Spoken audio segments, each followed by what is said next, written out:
Hello, everybody, and welcome to Out in Tulava, where we're walking our way through the Lord of the Rings a chapter at a time. Today, we're talking about Chapter 9 at the Sign of the Prancing Pony. Let's dive in. The end of Chapter 8 had the hobbits finally back on the road from the Shire to Bree and hoping to find a nice place to stay for the night.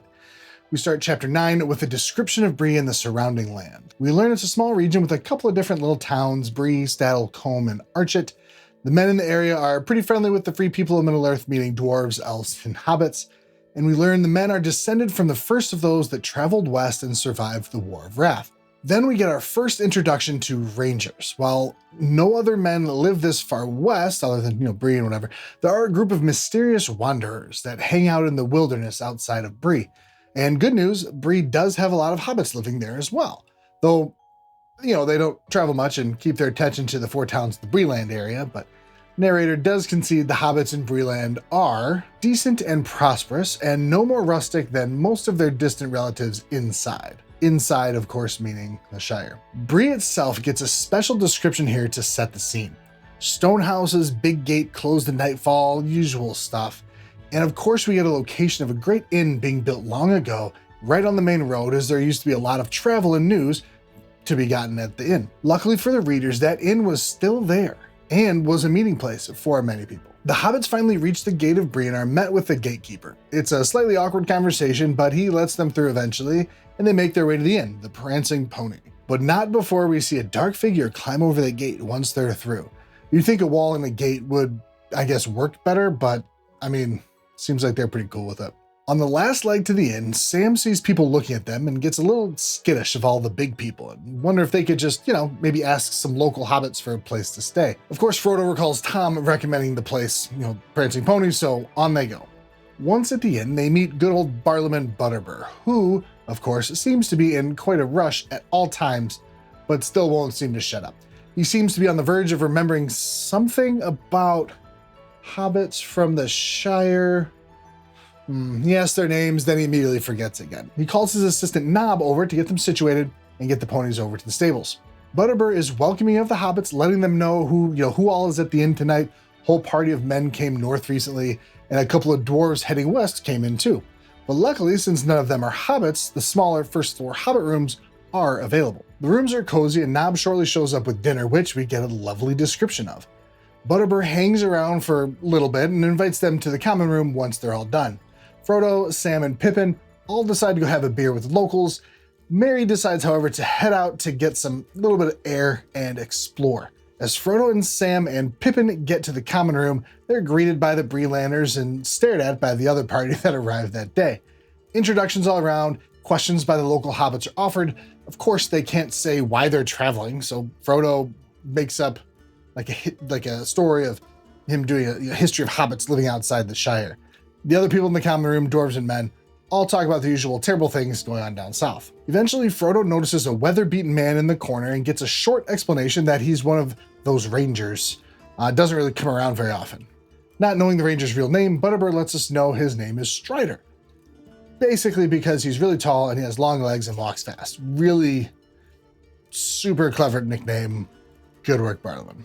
Strider motions Frodo over, introduces himself, then warns Frodo that his companions might be getting a little too loose with their tongues. Frodo turns to find Pippin telling the story of Bilbo's disappearance after a successful story about the mayor. Of course, Frodo doesn't want the name Baggins to be on everyone's mind, so he does what every normal person would do. He gets up on a table and thanks everybody for their hospitality. As he starts to thank the locals, he has a hand in his pocket. Of course, he's just, touching the ring, because obviously that's a great idea. Someone in the crowd decided they wanted a song from the traveler, and Frodo, clearly in this 4D chess move to stay low profile, sings a song on a table. Whole big song, locals convince him to sing it again. This time, Frodo decides he's gonna act out the song, so he jumps in the air and lands on a tray, breaks some mugs, and rolls off the table onto the floor. Of course, since he had his hand in his pocket the whole time, when he falls off the table, ring slips on his finger and he disappears. And in one of his better decisions of the night, he crawls away and reappears near Strider.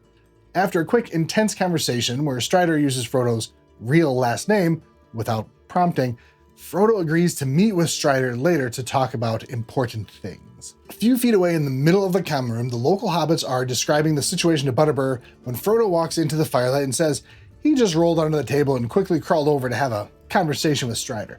No one really seems to believe him, and since the 3 Shire hobbits are all now basically ostracized, they decide to head back to their rooms. As they begin to leave, Butterbur lets them know he finally remembered what was knocking at the door of his memory when they first arrived, and he needs to speak with them about it. And we end the chapter with Frodo trying to figure out if he can trust anyone, even does Butterbur have dark designs? So first, I want to mention that we aren't going to go through the poem today. I know, crazy. It's supposed to be a fun song with, no real meaning, and I like talking about the hidden meanings or whatever in the poems, but there's still a few things I want to talk about and kind of point out in this chapter. I'm not sure if you noticed this, but it's a little thing that I love and just kind of makes me giggle a little bit.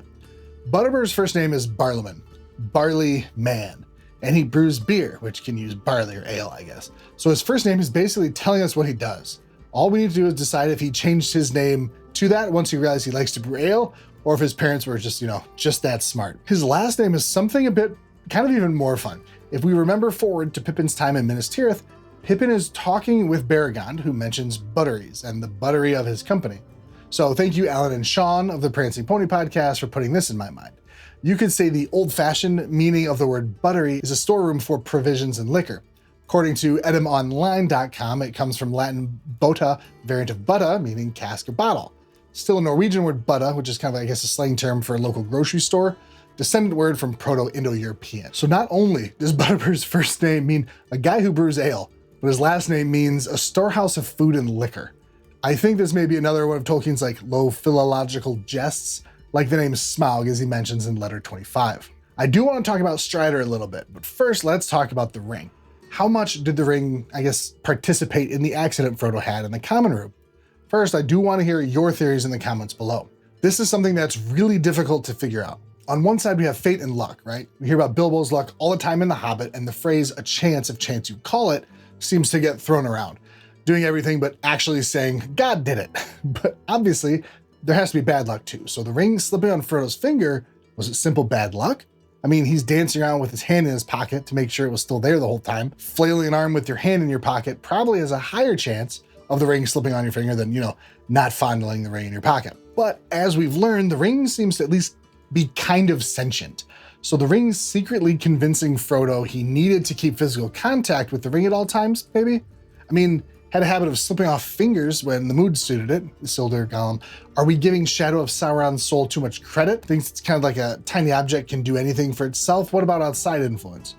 We learn next chapter the Black Riders are in Bree at the time. Are they aware of the ring and have the power to will the ring to show itself? Just like last time we talked about the ring's influence, I'm gonna go with all of the above. I think the ring can ever so slightly push on the events happening around it, kind of creating its own luck, let's say. Not to mention its nature pulls on the bears, causing them to always worry about it. So it just created its own luck by having Frodo's hand closer to it. And as we see throughout the entire book, the ring tends to react pretty fiercely when Black Riders are around. Frodo is often reaching towards the ring or having an overwhelming urge to put it on. So basically it's all of the above. And yes, 100% that's a cop-out. Lastly, I want to talk about Strider a little bit.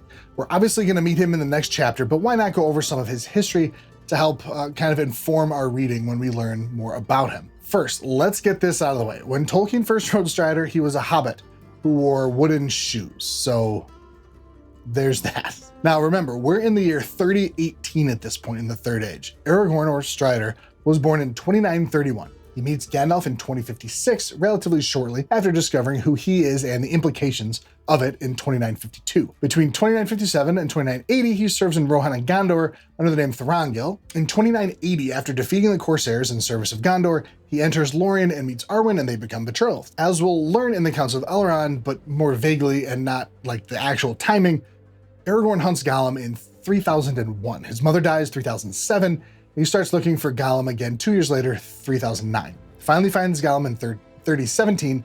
Fast forward to 3018, meets Gandalf as he leaves the Shire and watches the Shire looking for Frodo to head out and get the ring to Rivendell. Whew. It's important to note that Aragorn is a descendant, very distant descendant, of Beren and Luthien fame. He even calls Arwen Tinuviel when he first sees her, as he actually thought it was Luthien.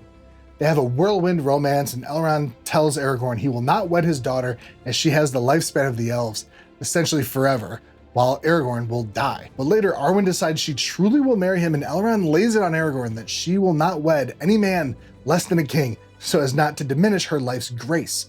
And this is basically where Aragorn begins his quest to be the king of Gondor. He toils for years in Rohan and Gondor, fighting, gaining experience as a man of the sword, all the while learning other skills, such as herb lore for healing. Obviously he died eventually after the events of Lord of the Rings, and Arwen died afterwards. So we have his history there. At this point in the book, in the Prancing Pony, we have a Dunedain of the North, or Dunedain of the North, experienced in the war from 23 years, fighting in Rohan and Gondor, acquainted with rulers, hunter, capturer of Gollum, heir to bring back the king of Gondor after thousands of years with the ruling steward, in love with an elf maiden who will forsake her whole family to stay with him and marry him. But not until he sits on the throne of Gondor, and he has been waiting for 4 months for Frodo to leave the Shire after Gandalf left in a hurry because the Black Riders had crossed the Anduin in search of Bilbo. Imagine the cares that wore him down at this time. He's 87 years old, has a lifetime still to live, and that's a big if. He can help Frodo to Rivendell and then whatever needs to happen after that.